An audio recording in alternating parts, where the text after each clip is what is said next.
ہمارے تحفظ کرنے والے ادارے ہیں ان کے پاس تمام فیسلٹیز ہوتی ہیں. تو یہ جن جن جگہوں پہ لوگوں کو فیسلٹیز نہیں مل پا رہی وہاں اپنے جو ہیلی کاپٹرز ہیں ان کو تھرو جائیں, ان کو وہاں تک پہنچائیں. اپنے ساتھ ہر علاقے میں 4 5 6 ڈاکٹرز بھی لے کے جائیں, دوائیاں بھی لے کے جائیں, جن کو جو پرابلمز ہیں وہ ادھر ان کا حل کر دیں. خوراک تو جا رہی ہے, جس سے جتنا ہوتا ہے وہ بھیج رہا ہے, اس طرح کی بھی وہ کر دیں. اور دوسری بات یہ میں کہوں گا ہمیشہ کہ اللہ تعالیٰ جب رحمت برساتا ہے تو وہ ہمارے لیے بے رحمت ہو جاتی ہے. اگر ہم بڑے بڑے وہ ڈیمز نہیں بنا سکتے, لیکن ہم یہ کیوں نہیں کر سکتے کہ جی ہر چھوٹے علاقے میں جہاں جہاں تباہی آتی ہے وہاں ایک بڑے بڑے سے کوئی 1000 2000 فٹ گہرے کھڈے کیوں نہیں کھود دیے جاتے کہ پانی جو ہے وہاں چلا جائے, وہاں سے ہمارے استعمال میں اس کے لیے بھی آ جائے.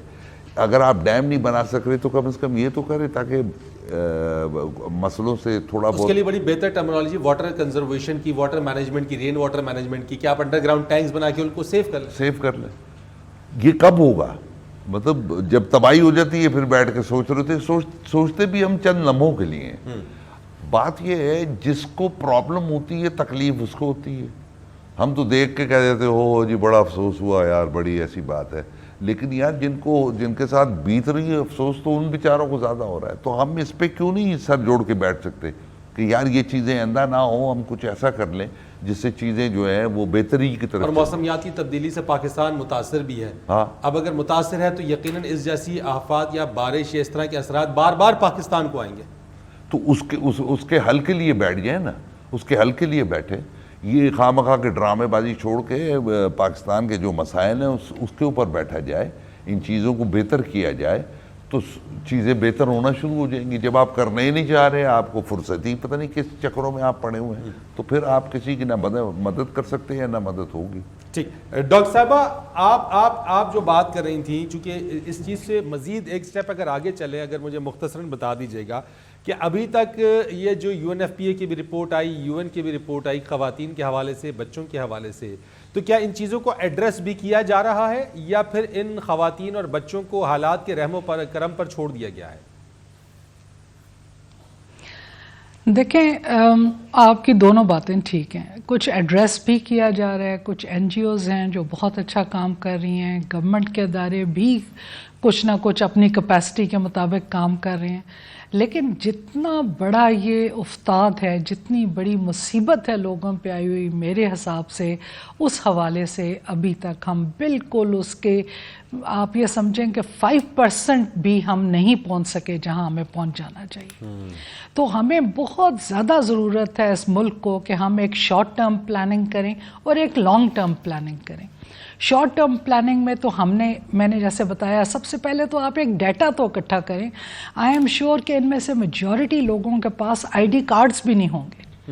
تو آپ ایک ڈیٹا کمپائل کریں کہ کتنے بچے ہیں, کتنی عورتیں ہیں, کتنے آدمی ہیں, ان میں سے پریگننٹ کتنے لوگ ہیں, کون وہ ہیں جو بہت بوڑھے ہیں جن کو یعنی امیجیٹ ہیلپ کی ضرورت ہے. اور ایک شارٹ ٹرم یہ ہے, اور اس کے بعد آپ نے اس کو ایڈریس کیسے کرنا ہے. پھر آپ ٹیمز بنائیں. ٹیمز نے ظاہر ہے ان کی 2-3 چیزیں ہیں. ایک یہ کہ شیلٹر پرووائڈ کرنا ہے, دوسرا یہ کہ آپ نے میڈیسن کو ایڈریس کرنا ہے, یعنی ڈاکٹرز آپ کو اکٹھے کرنے کی ضرورت ہیں جو کہ ہر ایسی جگہ پہ بہت سے لوگوں کو جہاں پہ رکھا جائے وہاں پہ وہ ڈاکٹرز جائیں. آپ کو مفت ادویات کی ضرورت ہے. And I am sure Pakistani قوم ایسی ہے کہ وہ ہر لحظے ہیلپ کرنے کو تیار ہیں, لیکن ایک گائیڈ لائن ہونی چاہیے کہ ہم نے کیا کرنا ہے, کیسے کرنا ہے, کن لوگوں کے لیے کرنا ہے, اور ہمارے پاس ایگزیکٹلی کتنے لوگ ہیں, ان میں سے کتنے لوگ پریگننٹ ہیں, ان پریگننٹ عورتوں کے لیے کیا کیا جائے. اس اچھا ڈاکٹر صاحبہ, یہ جو ہیلتھ یونٹس کی بات ہوئی ہے الخدمت کی طرف سے جو ہیلتھ یونٹس کی بات ہوئی ہے اس وقت, تقریباً 500 کے قریب جو ہیں وہ خواتین اس میں رجسٹر بھی ہو گئی ہیں, تو کیا کہتی ہیں آپ اس میں کہ یہ ایک اچھا سٹیپ ہے, اس سے بہتری آئے گی؟ یہ بہت ہی احسن قدم ہے الخدمت والوں کا, اور وہ اور بھی بہت سے اچھے کام کر رہے ہیں, لیکن اس سے بہتر اور کوئی چیز نہیں ہے, اسپیشلی خواتین کے لیے, اسپیشلی ان کی ڈیلیوریز کے لیے, سیف کٹس دینے کے لیے, تاکہ وہ اگر وہ ڈیلیور ہو بھی جاتی ہیں اور اس وقت وہ ہیمریج سے بچ جاتی ہیں تو بعد میں وہ انفیکشن سے نہ مر جائیں. تو آپ نے یہ جو پرووائڈ کیا ہے 500 ہیں، شاید یہ اس پاپولیشن کی نیڈ کو پھر بھی میٹ نہ کر سکیں، لیکن جتنا بھی میٹ کر لیں گے اور جتنی عورتیں وہاں پر رجسٹر ہو 12 جائیں ہیلتھ گی. یونٹس ہیں، یہ 12 ہیں اور 500 خواتین 12 رجسٹر ہو ہیلتھ چکی ہیں یونٹس اب تک. جی جی، اب یہ 12 ہیلتھ یونٹس اتنی بڑی پاپولیشن کے لیے کیا کریں گے، لیکن جتنے بھی ہوں تو اگر اس میں 500 خواتین رجسٹر ہو چکی ہیں تو کم از کم ان کو ایک رسپیکٹیبل چائلڈ برتھ کا ایک طریقہ ہوگا جو کہ وہ رسپیکٹ سے ڈیلیور ہوں گی، ان کی کوئی کمپلیکیشن ہوگی تو وہ بھی ڈیل ہو جائے گی، اور بعد میں بھی وہ انفیکشن سے بچ سکیں گی اور ان کو کچھ نہ کچھ نیوٹریشن کے لیے بھی مل جائے گا. نیر اجاز صاحب، تو بہت ہی زیادہ کوآرڈینیشن کی ضرورت ہے اس وقت. رائٹ ہو گیا sir. Last concluding remarks from your side sir before I thank you. نہیں اس میں تھینک یو والی پہلی بات تو کوئی بھی نہیں ہے، یہ میرا فرض ہے. لاسٹ سر یہ کہ صرف ریکویسٹ کی جا سکتی ہے کہ جو امداد ہمیں مل رہی ہے وہ ان سیلاب زدگان پہ لگ جائے تو بہت ہی بڑی بات ہوگی. اگر وہ لگ گئی تو یہ ساری چیزیں حل ہو جائیں گی. باقی کیا کہہ سکتے ہیں ہم. اقوام متحدہ نے بھی جو اپیل کی اس کو 5 گنا بڑھا دیے.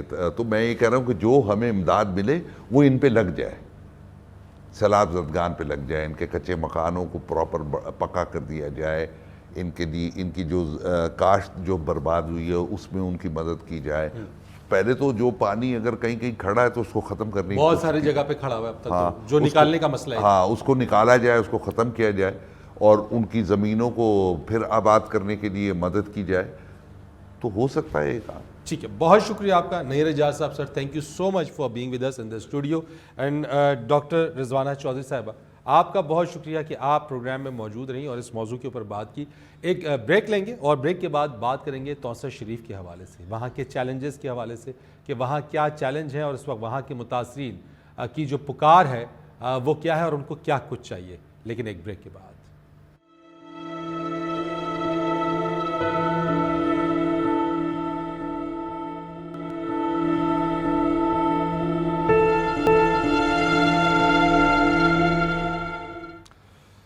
حالیہ سیلاب سے توسہ شریف بھی شدید متاثر ہوا اور یہاں پہ سیلاب متاثرین کے لیے جو حکومتی امداد آئی وہ سیاسی کارکنوں میں اس کی بندر بانٹ ہو گئی. نکاسی اب 2 ماہ گزرنے کے باوجود بھی ممکن نہ ہو سکا اور اس کے ساتھ بدلتا جو موسم ہے اس میں مچھروں کی افزائش، ٹھنڈ اور متاثرین کی مشکلات، ان سب میں اضافہ ہو رہا ہے. یہاں تک متاثرین کی جو بحالی ہے، امداد ہے، اس کی صورتحال کیا ہے اور اس وقت جو متاثرہ علاقے ہیں توسہ شریف کے، وہاں لوگوں کی پکار کیا ہے. نمائندہ نیوز محمد عمران ہمارے ساتھ موجود ہیں، ان سے اس پر بات کریں گے. محمد عمران صاحب یہ بتائیے گا کہ توسہ شریف میں کس حد تک امداد آئی، بحالی کا کام کہاں تک پہنچا ہے؟ جی فرید صاحب شکریہ سر. یہاں پر توسہ میں جو ہے ابھی تک کوئی حکومتی جانب سے جتنی بھی امداد آئی ہے، جیسے بھی آپ نے بتایا بندر بانٹ ہوئی ہے، کیونکہ عمران خان صاحب ہے انہوں نے اپنے من پسند لوگوں کو وہاں پہ جو ان کے نمائندے تھے پی ٹی آئی سے تعلق تھا ان کو دیے گئے، اور یہاں پہ مریم نواز صاحبہ توسہ آئی تو وہ ان کے بندوں کو دی گئی، یعنی کہ نون لیگ والے جتنے بھی تھے ان کو نوازا گیا. جو لوگ ہیں ایکچوئل جو فلڈ افیکٹڈ پیپلز ہیں ان تک یہ امداد نہیں پہنچ رہی، کیونکہ یہاں پر 2 ماہ گزر چکے ہیں، لوگ ویسے چلا رہے ہیں اور ضلعی انتظامیہ جو ہے وہ بالکل غائب ہے. ابھی تک وہ اس بات کا تخمینہ نہیں لگا سکی یہاں پہ نقصان کتنا ہوا ہے. اور اس کے علاوہ جو ہے یہاں پر توسہ کے جتنے بھی یہاں پہ، کیونکہ اب سردی کا موسم بھی آ رہا ہے، اوپر سے کیونکہ لوگ جو ہیں مچھروں کی بہتات ہے، مچھر سے لوگ متاثر ہو رہے ہیں اور ملیریا یہاں پہ پھیلا ہوا ہے.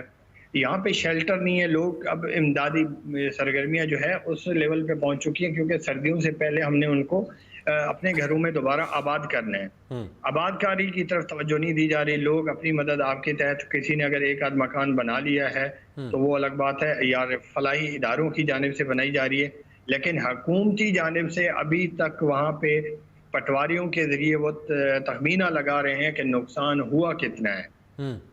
تو اس میں کتنا اندازاً اور وقت لگے گا؟ کیونکہ تخمینہ لگانے کا اگر اس میں تعین نہیں ہو سکا تو جو چیلنجز ہیں وہ تو بڑھتے جائیں گے. سرد موسم کی وجہ سے متاثرین کی مشکلات میں اضافہ ہوتا چلا جائے گا.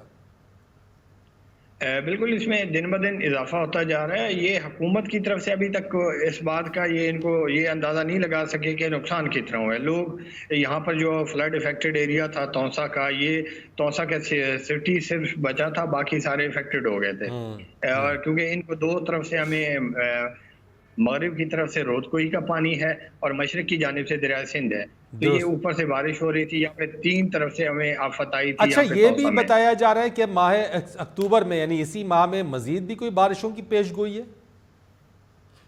جی، محکمہ موسمیات کی جانب سے ایک نیا اسپیل آنے کا وہ پیشن گوئی کی گئی تھی کہ یہاں پہ اب دوبارہ بارشیں ہو سکتی ہیں. اب سردی کی آمد ہے، لوگ شیلٹر لیس ہیں، اور یہاں پہ صرف ایک ہم چیز کو کر سکتے ہیں کہ جو 42 ہلاکتیں ہوئی تھی ان میں پنجاب حکومت نے صرف چیک تقسیم کیے تھے، وہ انہیں رقم ملی تھی. اس کے علاوہ کوئی یہاں پہ امداد انہیں کسی طرف سے کوئی امداد نہیں ملی. اچھا ایک طرح یہ جو چشمہ رائٹ بینک کینال ہے یہ بھی ٹوٹا ہے، تو اس سے یہ جو گندم کی جو فصل ہے اس کی کاشت کے حوالے سے وہ کتنا بڑا چیلنج ہے؟ کیونکہ اگر گندم نہ کاشت ہوئی تو پھر آگے چل کے گندم کی جو قلت ہے وہ بھی اس میں اضافہ ہوگا. بالکل، معاشی بحران ایک پہلے بھی آیا ہے کہ لوگ سیلاب سے متاثر ہیں، کیونکہ یہاں پہ کسان جو ہے بری طرح متاثر ہوا ہے. کسان کا مسئلہ یہ ہے کہ ان کی جو زمین تھی اس کو دوبارہ ہموار کرنا ہے، کیونکہ پانی کی وہاں پہ جو لگایا جاتا ہے یا آبیاری ہوتی ہے فصل کی تو اس کو ایک ہموار کیا جاتا ہے. سطح اس کی ہموار نہیں ہے، سیلاب آنے سے وہ مطلب ٹیلوں کی شکل اختیار کر چکا ہے. اب اس کے ساتھ یہ ہے کہ چشمہ رائٹ بینک کینال بھی ٹوٹی ہوئی ہے. چشمہ رائٹ بینک کینال کے ٹوٹنے سے یہاں پہ 1 لاکھ ایکڑ جو ہے تونسا کا زرعی جو زمینیں ہیں وہ متاثر ہوئی ہیں. اب ایک طرف تو ان کو معاشی طور پر مسئلہ ہے، اگلے سال ان کو غذائی بحران بھی شدت اختیار کر جائے گا کہ یہاں پہ گندم نہیں ہوگی لوگوں کو. بہت شکریہ آپ کا محمد عمران، نمائندہ نیوز تونسا شریف، ہمیں اس بارے میں اپڈیٹ کر رہے تھے. چیلنجز بہت زیادہ ہیں، امداد کے حوالے سے بھی معاملات بہت زیادہ ہیں، جا تو رہی ہے لیکن ان تک متاثرین تک پہنچنے کا جو سلسلہ ہے وہ سست روی کا شکار ہے، جس کو مزید تیز کرنا ہوگا ان کی بحالی کے کام کو، ان کے چھت کے لیے اور آئندہ آنے والے سرد موسم سے بچاؤ کے لیے. فرید رئیس کو اجازت دیجیے، اللہ حافظ.